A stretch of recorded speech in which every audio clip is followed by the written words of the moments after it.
In front of a stunned live audience and millions watching at home, Jimmy Kimmel looked Donald Trump dead in the eyes and calmly dropped the most explosive accusation of the night. The so-called perfect marriage between Ivanka Trump and Jared Kushner was nothing but a carefully staged cover-up to hide a secret between Ivanka and her own father. This wasn't just another late-night talk show. This was a special live debate broadcast from a massive studio in New York City, billed as Policy Night with Jimmy Kimmel and President Donald Trump. Jimmy Kimmel walked out first, waving to the crowd with that easy, familiar smile. Then Donald Trump came out, chest puffed, moving with that wide, confident stride. His red tie stood sharp under the lights. He gave the audience a quick thumbs up before sitting down across from Kimmel. The energy in the room shifted the instant he sat. The air got heavier, the laughter got quieter. Everyone could feel it. This wasn't going to be a normal night. Trump leaned forward in his chair, eyes locking onto Kimmel, and his voice rose before anyone was ready for it. "Look at this guy," he said, pointing straight at the host. "What is he even doing here? He's not qualified to sit in a room with someone like me. This is a joke!" The crowd reacted instantly. Some gasped. Others let out nervous, uncomfortable laughs. Trump kept going, talking about his experience, his wins, how he built things, and ran the country, while people like Kimmel just sat around cracking jokes on television. Kimmel didn't interrupt. He didn't fire back. His face stayed perfectly still, eyes locked on Trump with the patience of a man who knew exactly what was coming and was in no hurry to get there. The longer Trump spoke, the quieter the studio became, until the only sound left was the president's own voice echoing off the walls. Trump leaned back, chest out, and started listing everything he'd ever done. The deals, the rallies, the way he'd stared down world leaders like they were nothing.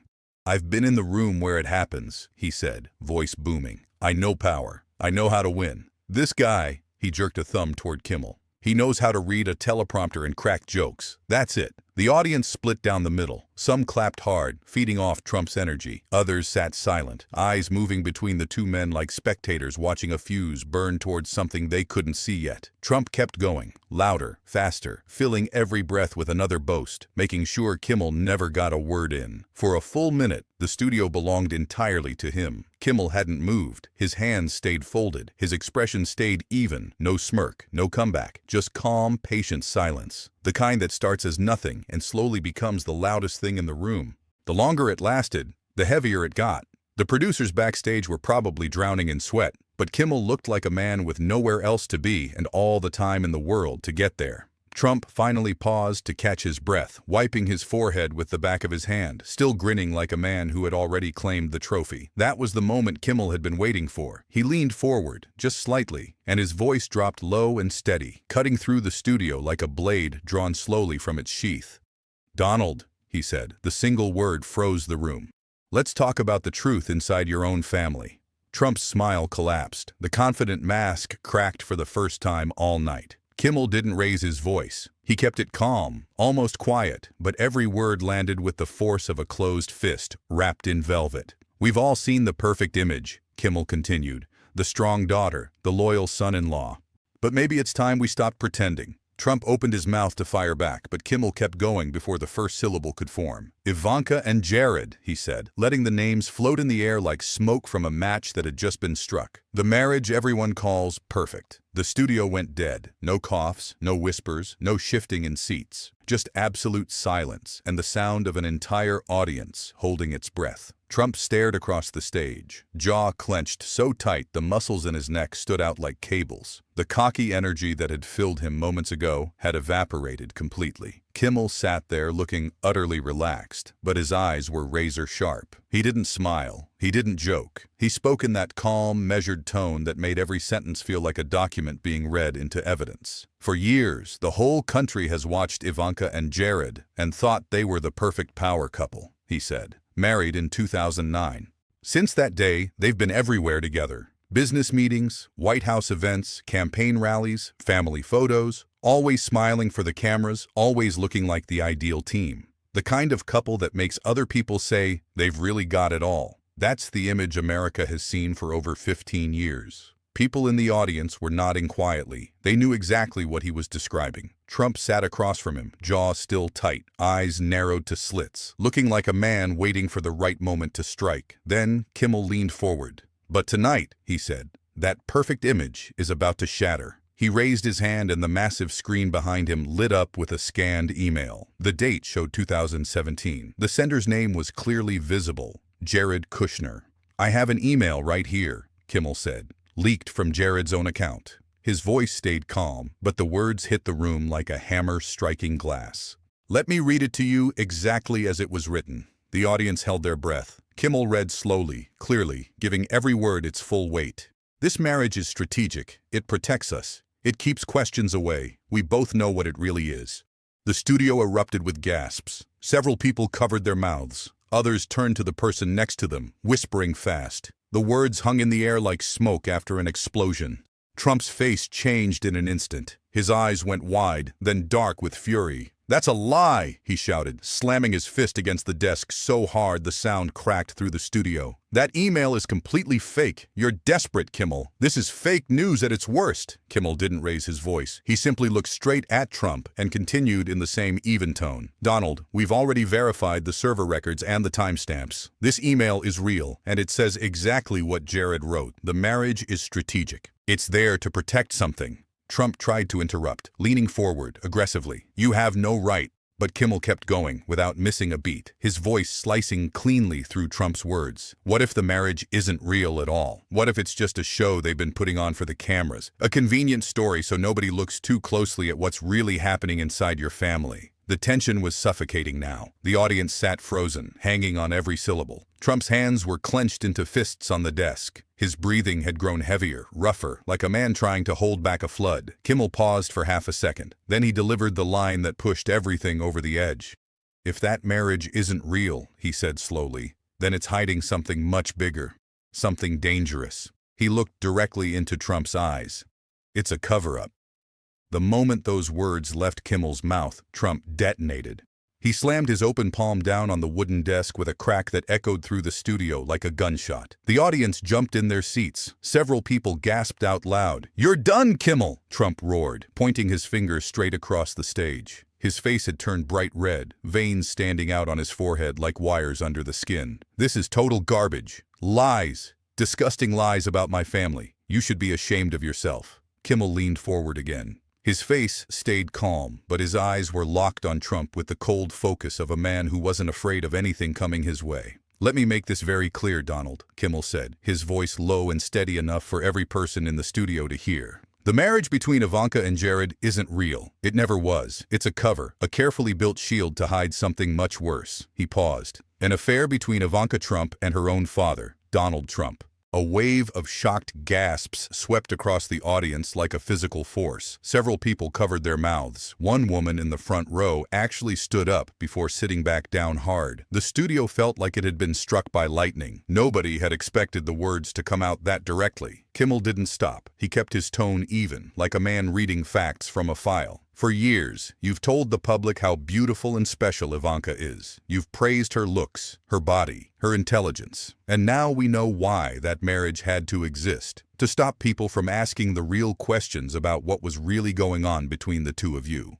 Trump's face turned a deep, dangerous shade of red. His hands gripped the edges of the desk so tight his knuckles went white. Kimmel raised his voice just enough to drive the next point home. "Remember your own words, Donald? You said it on camera years ago. If Ivanka weren't my daughter, perhaps I'd be dating her.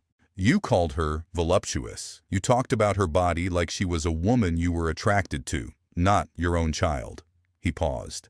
Those words weren't jokes. They were clues. And when you put them together with this fake marriage, the picture becomes clear. Ivanka and Jared's wedding was never about love. It was about hiding an affair between you and your daughter. The studio erupted. People were whispering loudly, some shaking their heads in disbelief, others staring at Trump with wide, horrified eyes. The air felt thick enough to chew. Trump exploded out of his chair, leaning forward so hard the desk shook. "Liar!" he roared. "This is sick. This is disgusting. You're a sick man, Kimmel. How dare you say something like that about my daughter?" His face was burning. He pointed a shaking finger straight at Kimmel. "You're making up the most vile, filthy lies I've ever heard. This is beyond low." Kimmel sat completely still. He waited for Trump to finish shouting, then answered in the same calm, quiet voice that made every word feel like a blade being laid flat on a table. Your own words are public, Donald. Millions of people have heard them. They're on video. They're on the record. You can call them jokes all you want, but they're out there. And tonight, the American people are finally connecting the dots. Trump was breathing hard, chest heaving. He looked like a man ready to climb over the desk and end everything right there. Kimmel leaned in closer, eyes never leaving Trump's face. "And if you think this is bad," he said slowly, "just wait, because I still have the DNA report." Trump's eyes flashed with pure, unfiltered rage. He slammed both hands on the desk and shouted loud enough for every microphone in the building to clip. "Burn that file right now, or I'll burn your show to the ground." The studio had gone deathly quiet after the threat. Every eye was locked on the two men. Kimmel didn't flinch. "I have a DNA report," he said simply. The silence shattered. Gasps and shocked whispers filled the room. People leaned forward so far they were nearly falling out of their seats. Trump slowly lowered himself back into his chair, but his body stayed coiled, ready to erupt again at any second. Kimmel nodded toward the screen behind him. "This isn't rumor. This isn't gossip. This is science. A private lab ran tests on samples taken from 3 family members. Samples collected quietly over the past year." He paused. "Let me read you the key findings." The screen filled with an official-looking document. Kimmel read it slowly, deliberately, so no one could miss a single word. Genetic markers show unusually high levels of shared alleles, consistent with a direct parent-child relationship. Further analysis reveals runs of homozygosity that strongly indicate inbreeding. The probability of a father-daughter biological relationship between Donald J. Trump and Ivanka Trump is calculated at 99.8%. In addition, one of Ivanka's children carries genetic markers that can only be explained by close familial contribution from the paternal grandfather line. The audience reacted like they had been struck. A woman in the third row let out a loud cry. Several people stood up halfway before collapsing back into their seats. Murmurs turned into a loud, buzzing roar. The weight of the scientific language hit harder than any insult ever could have. Trump shot up from his chair so fast it scraped across the floor like a scream. He pointed straight at Kimmel, hands shaking with rage. "If anything happens to me," he shouted, voice cracking, "you will be held accountable. You hear me? You and your entire network will pay for this." His face had turned almost purple. The veins on his neck stood out like ropes. Kimmel stayed seated, calm as stone.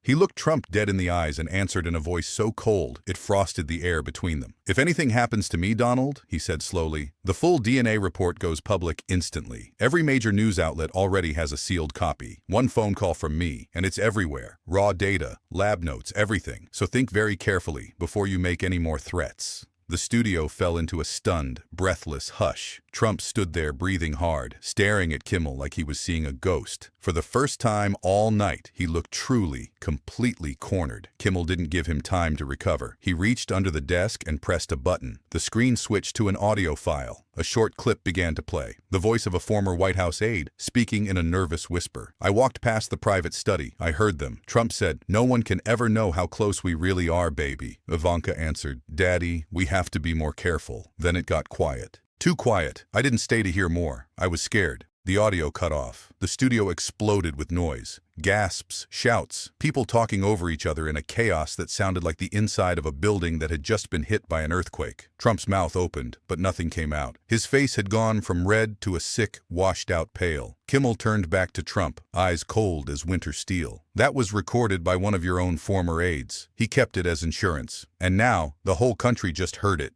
Trump stood frozen, chest heaving. Then the screen behind Kimmel suddenly switched to an incoming video call. The name Jared Kushner flashed across the monitor in huge white letters. The studio lights reflected off the screen as Jared's face appeared live, pale, tense, sitting in what looked like a high-end home office. Kimmel didn't waste a second. "Jared, you're live on national television right now. The whole country just heard that audio. Care to explain why your own email called your marriage strategic and a way to protect us?" Jared swallowed hard. His usual composed businessman looked cracking like dry paint. He glanced off camera as if hoping someone would feed him a line. "This is outrageous," he started, voice shaking. "These attacks on our family are disgusting. Ivanka and I have a real marriage. We love each other. We built a life together." But in his rush to defend himself, Jared slipped. "We did what we had to do," he said quickly, then froze, eyes widening as the words hung in the air and he realized what had just come out of his mouth. Kimmel jumped on it like a shark hitting blood. "Wait, we did what we had to do? Jared, are you admitting the marriage was fake, that it was arranged to hide the relationship between Ivanka and her father? Jared's eyes went wide. No, that's not what I meant. I was talking about politics, about the campaign. Trump shot up from his chair again, waving his arms wildly at the control booth. Cut the feed. Cut it right now. Get him off the screen. Nothing happened. The producers didn't cut the signal. Jared's face stayed on the monitor for every person in the studio and every viewer at home to see. Trump slammed his hand on the desk. This is my show now. You're letting this garbage air. Shut it down. Kimmel ignored Trump completely and kept pressing Jared. You said, we did what we had to do. Those are your exact words from the email too. So tell America the truth. Was the marriage just a cover so nobody would suspect Ivanka was sleeping with her own father? Jared's mouth opened and closed, like a man drowning in air. No clear answer came out. The audience was completely hooked, leaning so far forward that some were nearly out of their seats. Before Jared could recover, Kimmel switched the screen again. A new video appeared. A short, pre-recorded clip from a second witness. A woman in her 40s, sitting in a plain room with the blinds drawn. Her face was nervous, but determined. I worked in the West Wing for 2 years, she said, her voice steady despite the fear in her eyes. One night, I was delivering late papers to the private residence. The door was cracked open. I saw them, Ivanka and President Trump. They were on the couch, not like a father and daughter. He had his arms around her waist, pulling her close. She was kissing his neck. It wasn't quick. It wasn't innocent. I backed away fast because I knew if they saw me, I'd be fired. Or worse. But I never forgot it. That's why I came forward now. The clip ended. The studio went insane. People were shouting, some standing, others covering their faces in shock. The noise grew into a roar that shook the walls. Trump completely lost control. His face twisted with rage as he lunged forward, trying to climb right over the desk toward Kimmel. "You son of a bitch!" he screamed. "I'll destroy you!" He was halfway across the desk when 2 large security guards in dark suits rushed in from the sides of the stage. They grabbed Trump by the arms and shoulders, holding him back as he struggled and shouted, "Get your hands off me! Let me go!" Kimmel stayed seated, watching the chaos with cold, unflinching eyes while the audience erupted around him. Security pulled Trump back into his chair, but the fury on his face hadn't cooled even slightly. Kimmel waited just a few seconds for the noise to settle. Then he hit them with the next piece. "I've got one more document for you tonight," he said, nodding toward the screen. "This is the actual marriage contract between Ivanka Trump and Jared Kushner, signed in 2009. We've had it verified by legal experts." The screen filled with a scanned copy of the contract. Kimmel zoomed in on the key sections. "Look at this. There's no mention of love, no mention of commitment between husband and wife, no emotional promises at all.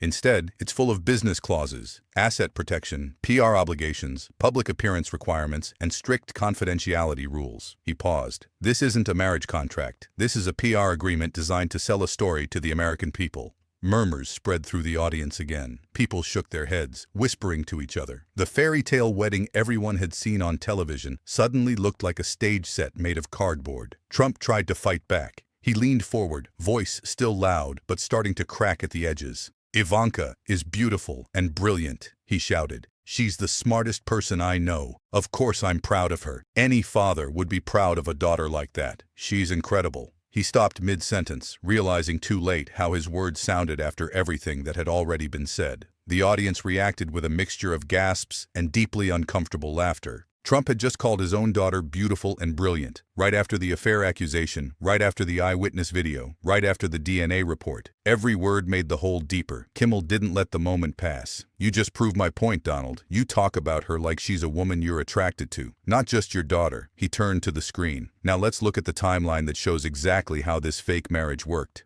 A clear timeline graphic appeared on screen. Kimmel read the dates aloud, one by one, slow and deliberate. March 12, 2017. Ivanka cancels 3 scheduled appearances with Jared and flies alone with you to Mar-a-Lago for a private family weekend. June 8, 2018. Ivanka suddenly clears her entire day with Jared for a last-minute trip with you to Bedminster. No Jared, no kids, just the 2 of you. October 14, 2019. Jared is in the Middle East for business, and Ivanka cancels dinner plans with him to spend the night at the White House residence. With you.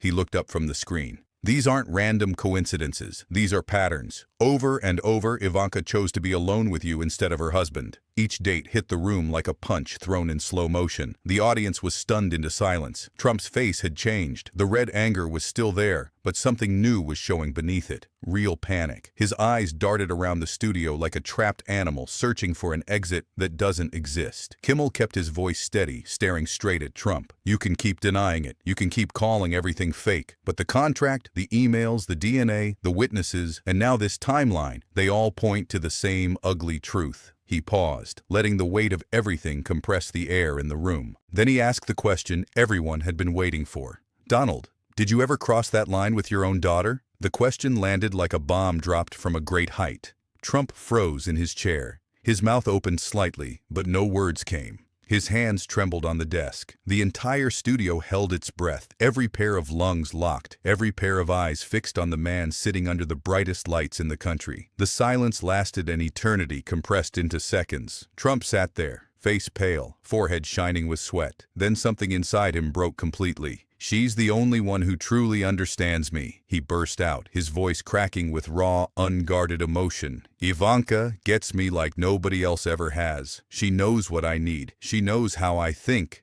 He stopped mid-sentence. His eyes went wide with horror as he heard his own words land in the silence. They sounded too intimate, too close, too much like a confession dressed as a compliment. The studio went dead for half a heartbeat, then detonated into total chaos. People jumped to their feet shouting. Some screamed, others waved their arms, some cheering wildly, some booing, some simply standing with their hands over their mouths. Voices overlapped, chairs scraped, phones shot into the air, recording every second. Security moved toward the edges of the audience as the room turned into a storm. Kimmel stayed ice-cold in his chair. Without saying a word, he pressed a button on his desk. The screen behind him lit up with a new video clip, this one silent. The footage showed Trump and Ivanka in a private hallway at Mar-a-Lago. They were alone. Trump pulled Ivanka into a long, tight embrace, his arms wrapped around her waist, hands resting far too low on her back. Ivanka leaned into him, her head resting against his chest, eyes closed. The embrace lasted nearly a full minute, far, far beyond anything that could be called normal between a father and a daughter.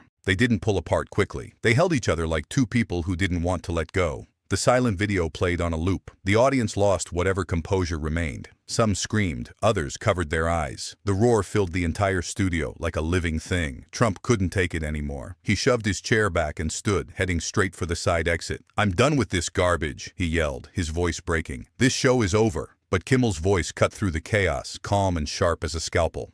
"Running away won't burn the DNA report, Donald. You can leave the stage, but you can't erase the evidence. It's already out there." Trump stopped at the edge of the stage, breathing hard, his back to the cameras. His shoulders were shaking, with rage, with fear, with something that looked a lot like the end of everything he had spent a lifetime building. Kimmel leaned forward and spoke directly into the microphone, his tone cold and final. "And just so everyone knows, more evidence drops in 60 seconds. The screen behind him went black for a moment, then bright white text appeared in enormous letters. "More evidence drops in 60 seconds. A countdown timer started ticking. 60, 59, 58. The audience went wild, some chanting, "Play it, play it," while others looked genuinely terrified of what was coming next. Trump stood frozen at the edge of the stage, caught between walking out and staying to face whatever bomb Kimmel was about to detonate. The countdown hit 0. "This is the final piece," Kimmel said, his voice steady and cold.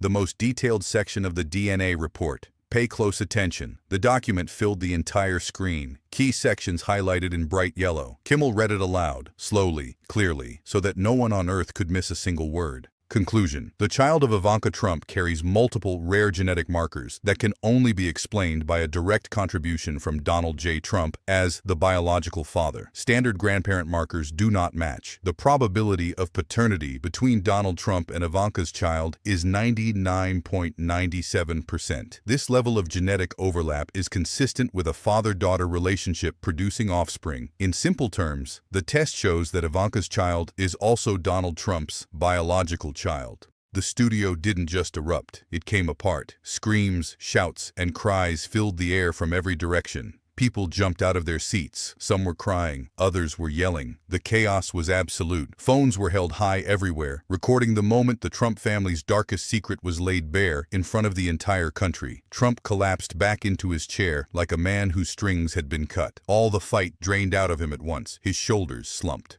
His face went completely white. His mouth hung slightly open. He stared at the screen with hollow, empty eyes. No shouting, no threats, no comebacks. For the first time all night, Donald Trump had absolutely nothing left to say. He just sat there, broken, staring into nothing, while the DNA proof glowed on the screen behind him like a verdict written in light. Kimmel turned to the screen one final time. "Jared, you're back on. One last question." Jared Kushner's face appeared on the monitor again. He looked even worse than before. Eyes red, tie loosened, face drained of every drop of color. "Jared," Kimmel asked calmly, "did you know that Ivanka's child is biologically Donald Trump's? Did you agree to raise your wife's child with her own father?" Jared opened his mouth. Nothing came out. He stared straight ahead in complete, devastating silence. His lips moved once, then stopped. The silence was louder than any answer he could have given. After a few agonizing seconds, the video feed cut off. The studio had descended into total bedlam. People were standing, screaming, arguing, crying. Security rushed onto the stage from both sides. 4 guards surrounded Trump, grabbing his arms, practically carrying him toward the exit. Trump didn't resist. He walked like a man who had just watched his entire world collapse in real time. Head down, feet dragging, shoulders broken. Kimmel stood up for the first time all night. He looked straight into the main camera, his face serious and steady as stone. "The American people now know the truth," he said clearly, his voice cutting through the noise like a bell ringing in a burning building. "The cover is over." The lights in the studio began to dim. The screen slowly faded to black.